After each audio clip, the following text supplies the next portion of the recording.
బియ్యంతో ఈరోజు టమాటా రైస్ చేస్తున్నా. 2 టమాటాలు తీసుకున్నా, వెల్లుల్లి దంచుతున్నా, వేసి అల్లం కూడా వేస్తున్నా. అల్లం వేసి దంచుతున్నా. ఈ దంచిన తర్వాత ఇందులోనే టమాటా వేసి దంచుతున్నా. టమాటా కూడా దంచుకుంటున్నా. ఆయిల్ వేస్తున్నా తగినంత.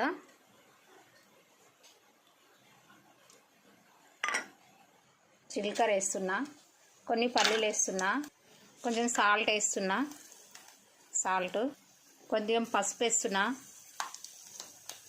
ఇందాక ఇందులో అల్లం ఎల్లిగడ్డ టమాటా నూరుకున్నా కదా, అది వేస్తున్నా. టమాటాలు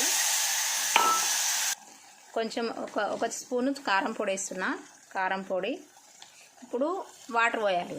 ఇది ఉడికింది. నేను దీంతో ఒక గ్లాస్ పెట్టిన బియ్యము 2 గ్లాసుల నీళ్ళు పోయాలన్నట్టు. ఒకటి ఇది, ఇంకో గ్లాసు, 2 గ్లాసుల వాటర్ పోసి